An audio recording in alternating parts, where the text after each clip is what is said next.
lugar que está debajo al altar. Porque en el altar, donde se dice la misa, es donde se encuentran las estructuras de hueso en particular. Así que, por ejemplo, este que tenemos aquí proviene de la catedral en Londres, Inglaterra, donde debajo del altar, en el sótano, usted encontrará estas tumbas y reliquias. Y si usted alguna vez tiene la oportunidad, entonces entre en los sótanos y véalo por usted mismo. Usted los encontrará allí.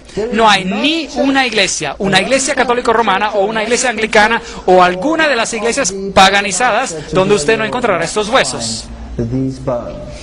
Y los ponen en lugares prominentes. Al entrar en las iglesias, aquí en esta catedral católica romana hay una tumba gigante. Mire ahí, usted camina a un cementerio. Algo que Dios dijo que usted nunca debe hacer.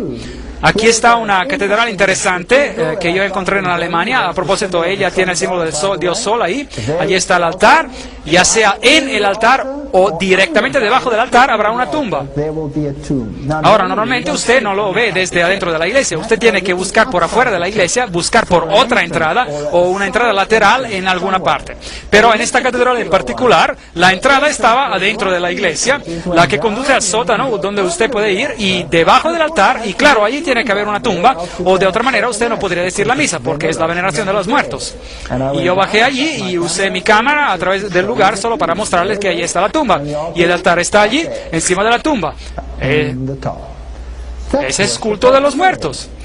Algunas tumbas destacadas, esta se encuentra en las catedrales de Londres y en cualquier parte de Europa, y donde usted vaya, y cuando usted camina por los pasillos de estas catedrales, encontrará que está caminando sobre los huesos de hombres muertos.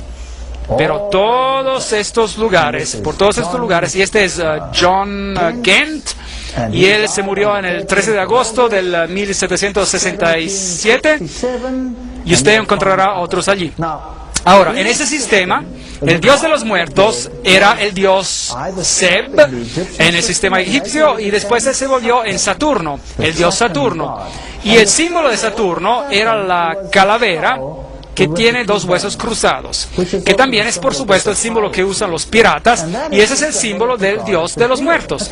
Pero ese no es el símbolo de Jesucristo. Esta es una catedral católica romana en Europa. Y allí en la cima usted tiene el Fénix.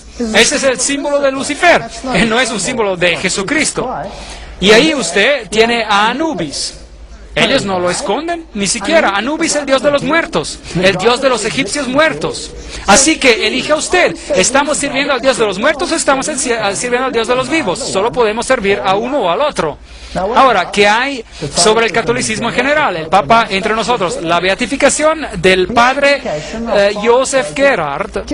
José Gerard. Este es un ejemplo moderno de hoy en día de cómo un ser humano se beatifica, declarado ser santo, y usted se sorprenderá de quién se declara ser un santo. Cualquiera que hace algo por Roma se le declara para ser un santo. Ellos están actualmente discutiendo la beatificación de Konrad Ardinal. Increíble. Pronto usted podrá también honrarle a él. Bien, de cualquier manera, de nuevo aquí está el símbolo del sol delante de él. Y en el catolicismo la veneración de los muertos es muy, muy prominente. Por eso las religiones paganas antiguas se asocian tan prontamente con el catolicismo. En este monasterio en particular, aquí están los huesos y los esqueletos de todos los monjes que han vivido alguna vez a lo largo de las eras del catolicismo en este monasterio en particular. Aquí, cuando usted moría, usted no era enterrado, usted era puesto al lado por un tiempo hasta que se lo limpiara, y entonces usted se volvía parte de la decoración. Y cuando usted entra en este lugar, ellos afirman que usted puede beneficiar de las obras justas de ellos. Porque en sus vidas estos monjes hicieron más obras justas de las que ellos necesitaban para ir al cielo. Por lo tanto, se tiene un excedente de justicia. Es una especie de lavatorio donde usted puede tomar un poco de esa justicia para cubrir su falta de justicia. Y yo no estoy haciendo un chiste, esta es doctrina católica. Yo lo sé porque yo era un católico. Aquí usted lo tiene. Tome algo de esa justicia, atraviese el lugar y ore a los muertos.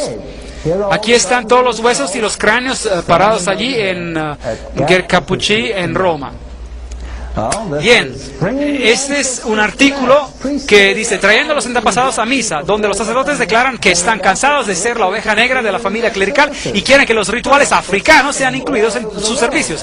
Bien, eso es lo que está pasando alrededor de todo el mundo y en África en particular. Y las antiguas formas ancestrales de adoración están bien en vida y regresando a ser practicadas así como lo eran en el principio.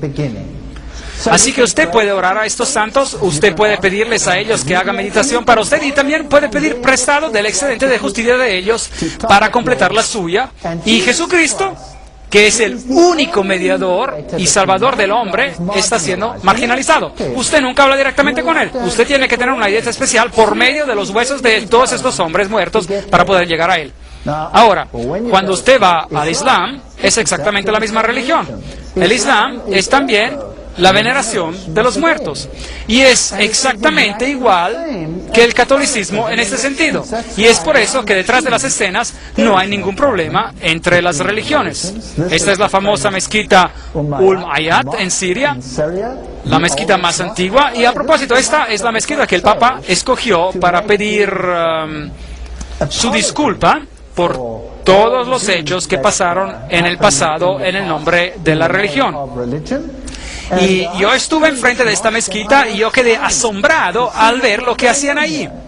Aquí usted puede ver a los musulmanes que oran frente a este sepulcro en particular. Este es un sepulcro fascinante, porque en ese sepulcro en particular, en la mezquita de Umdayat, yace el cuerpo de un personaje interesante.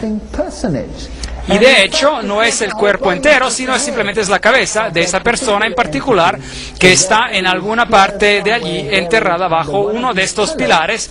Y eso es lo que hace que esta mezquita sea un lugar de adoración. ¿Alguien sabe de quién es la cabeza que está en esta mezquita? Juan el Bautista.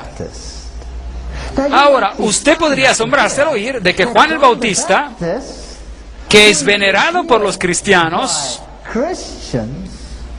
tendría que estar aquí en esta mezquita y venerado por los musulmanes, y ellos creen que encuentran una gracia especial que proviene de la cabeza de Juan el Bautista. Bien, el Papa estuvo aquí y por supuesto también le rindió el homenaje especial a este cráneo en particular que está allí, y yo no sé si esa es realmente la cabeza de Juan el Bautista. Afortunadamente, la Iglesia Católica Romana no está totalmente desprovista de este privilegio, porque ellos tienen el brazo de Juan el Bautista en una de sus catedrales en Estambul, Turquía. Así que entre ellos dos quizás puedan completar el resto de las partes que le faltan, yo no sé. Pero ¿no es eso triste? Que se tenga este ritual de orar a los muertos. Pues polvo eres, y al polvo volverás. Génesis 3:19. En Adán todos mueren. Primera de Corintios 15:22. Así que toda la humanidad que estaba en Adán está sujeta a la muerte. Este es el hecho. Y la muerte es ausencia de vida. Uno está muerto. Formó pues Jehová al hombre del polvo de la tierra y alentó en su nariz soplo de vida y fue el hombre en alma viviente. Génesis 2:7, Reina Valera Antigua. Y el polvo se torna a la tierra como él era y el espíritu se vuelve a Dios que lo dio. Regresa a Dios y no es la entidad que se regresa, es el ruaj, la respiración, el principio de la vida que vuelve a Dios y entonces uno deja de vivir. El texto lo encontramos en Eclesiastés 12:7. Leemos ahora en Job 27:3 de la Nueva Versión Internacional y dice: que mientras haya vida en mí y aliento divino en mi nariz, en inglés la frase aliento divino se tradujo como el Espíritu de Dios. Este es el paralelismo hebreo que iguala la respiración y el Espíritu como uno.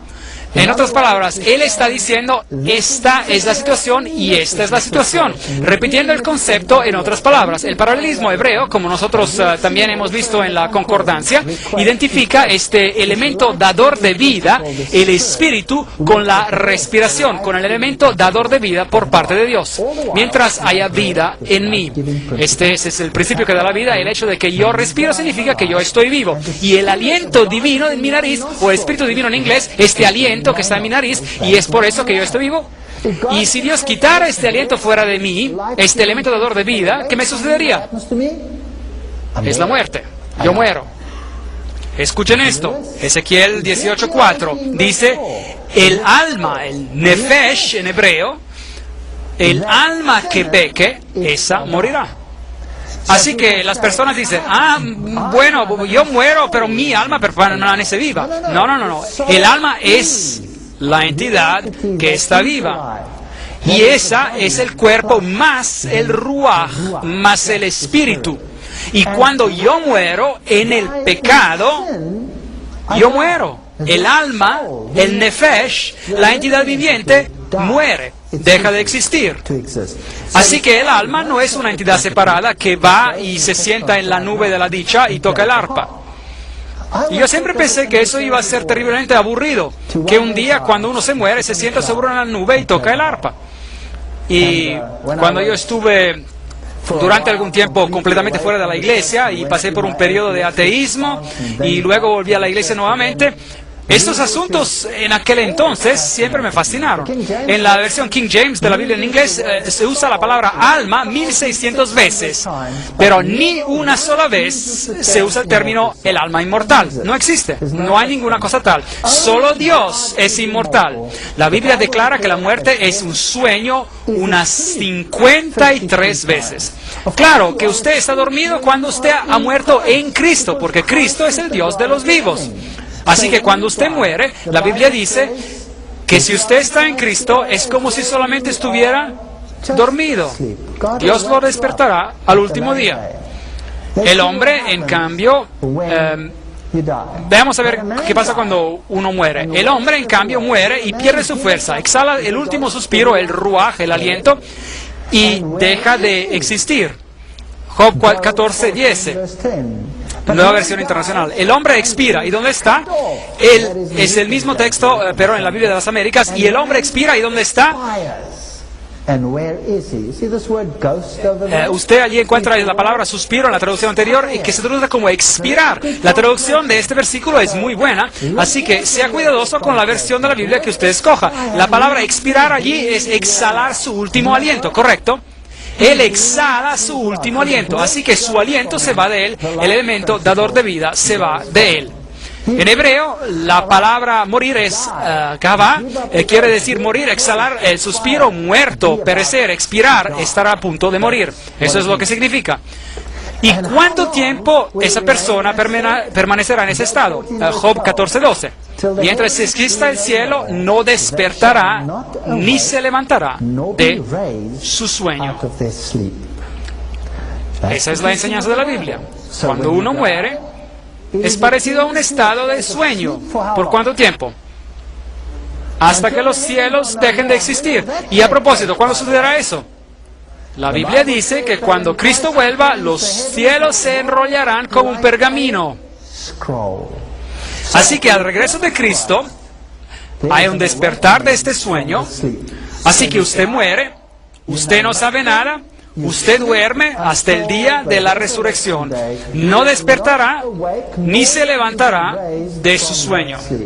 Démosle una mirada al ejemplo práctico que Jesús nos dejó en Juan 11:11. Nuestro amigo Lázaro duerme. Lázaro era un amigo de Jesucristo. Jesucristo era un amigo de Lázaro. Nuestro amigo Lázaro duerme, pero yo voy para despertarlo de su sueño.